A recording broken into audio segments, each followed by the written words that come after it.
Ziema vairs nav aiz kalniem. Šis ir laiks, kad aktivitātes dabā mēs aizstājam ar dažādiem kultūras pasākumiem. Un kas gan varētu būt labāks par jaunas teātra izrādes apmeklējumu tikko renovētā namā? Skaļi un svinīgi pēc rekonstrukcijas atklāts Daugavpils vienības nams. Vēl tikai pirms pāris nedēļām ēka bija aplikta ar sastatnēm un nosegta. Par svinīgo notikumu tagad atgādinās arī eksprezidenta Gunta Ulmaņa un vienības nama saimnieku stādītie ozoli iepratim ēkai. Ielūkojoties vēsturē, kopš 19. gadsimta vidus Daugavpilī toreizējā Dinaburgā tika nodibināts pirmais krievu teātris Latvijā. Savukārt krietni vēlāk, 1938. gadā, valsts prezidents Kārlis Ulmanis lika pirmo pamatakmeni Daugavpils teātrim jeb pilsētas vienības namam. Tolaik vienības nams kļuva par vienu no izcilākajiem arhitektūras pieminekļiem un vienotības simbolu Daugavpilī. Taču laika zobs bijis nesaudzīgs pret vēsturisku ēku.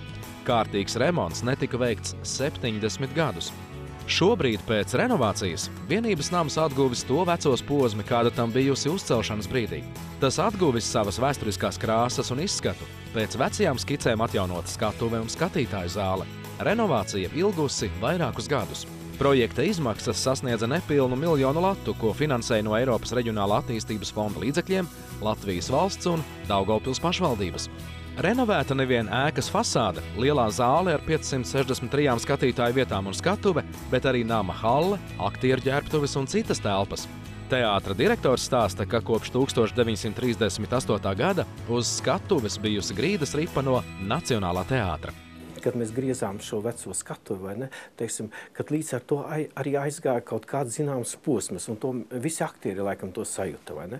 Un tas bija tāda ļoti tāda interesanta un dīvaina sajūta, kad mēs visi stāvējām uz skatuves, un pēkšņi šos dēļus sāka zāģēt. Un mēs katrs pa gabaliņam paņēmām kā atmiņai, un tagad arī manā kabinetā tagad stāv šis skatuves dēlis vecais, vai ne, kas vēl glabā šo skatuves auru. Tagad atjaunotajās telpās un zālē aktieri mēģinās iedzīvināt to, ko viņi dēvē par teātra auru no jauna. Pirms tam Nacionālajā teātrī viņš ir nostāvēs, jā, tā kā vismaz viņam ir pāri par 100 gadu.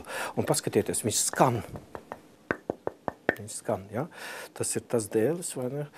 Un tā kā teica vecie aktieri, jā, teiksim, mums ir viena darbiniece, kurai ir laikam 60 gadus, vai ne, viņa ir nostrādājusi teātrī, vai ne, viņa saka, tu saproti, kad man sāp kājas vai vēl kaut kas, es atnāku uz šīs skatuves un es uzlieku savas kājas un man viņas vairāk nesāp. Pēc renovācijas vairāk kārt uzsvērta Latgales kultūras nozīmība Latvijas kontekstā. Lai tā netiktu aizmirsta arī Daugavpils teātrī, šogad iestudēta izrāde latgaliešu valodā, kurai šī gada maijā notikusi pasaules pirmizrāde. Tas noticis pirmo reizi pasaules profesionālo teātru vēsturē. Darbība notiek ļoti mazā Klepernieku pagastā, kuru pēc reformas taisās likvidēt. Un šie cilvēki dara visu, lai šo pagastu nelikvidētu, iespējamo un neiespējamo, aizjot līdz tam, kad viņi piedalās LNT šovā Dejo zvaigzni. Un viņi uzvar, un pēc tam ir tā, nu kā tad tādu mazu apagastu var iznīcināt, kas ir tādā konkursā uzvarējis. Aktieriem bija nepieciešami pāris mēneši, lai ar valodu konsultanta palīdzību iemācītos latgaliešu valodu un iestudētu lugu. Bet kā tas notiek, izsekosim izrādes tapšanas gaitai. Sākumā pēc iepriekš noteiktas tēmas režisors izvēlas lugu. Tālāk seko lomu sadalījums aktieriem. Kam kādu lomu piešķirt, režisors izvēlas intuitīvi. Paralēli tiek meklēta pārējā brigāde – scenogrāfs jeb skatuves mākslinieks un kostīmu mākslinieks. Tiek domāts arī par mūziku, to piemeklē vai komponē. Aktieri tostarp mācās lomas. Tad notiek pirmais mēģinājums, lugas lasījums un aktieru maiņa, ja tāda nepieciešama. Sākas regulāri mēģinājumi mazajā zālē un tiek veikta lugas analīze, ar kura nosaka tēlu raksturus un vēstījumu publikai. Paralēli top izrādes tērpi, dekorācijas un mūzika. Aktieri mēģina lugu 2 reizes nedēļā līdz pat 2 mēnešiem, atkarībā no lugas specifikas. Ja nepieciešams, pieaicina kustību konsultantu. Tad sākas darbs ar grimu, frizūrām un tērpiem. Pamazām aktieru mēģinājumi pāriet uz lielās skatuves, kur pieaicina gaismu mākslinieku. Tad notiek pēdējie 3 ģenerāli mēģinājumi, un pēc 3–4 dienām luga piedzīvo savu pirmizrādi. Klepernieku pagasta zvaigzne ar grupas Patrioti LG dzīvās mūzikas izpildījumu jau kļuvusi par skatītāju iecienītu. Teātriskā māksla sasaucas arī ar biznesu. Režisors Harijs Petrotskis stāsta, ka pat labāk ārzemju aktieru augstskolās biznesmeņiem pasniedz aktieru meistarību, lai viņi varētu pārliecinoši uzstāties un prezentēt savas idejas.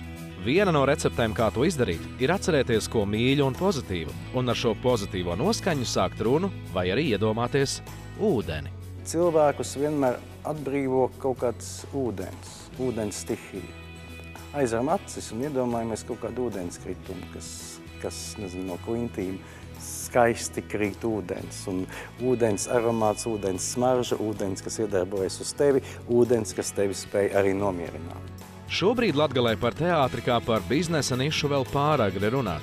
Tāpēc tiek domāts par atvieglojumiem pensionāriem, trūcīgajiem un sociālo ģimeņu bērniem. Taču šajā pusgadā teātri apmeklējuši jau 13,000 skatītāju.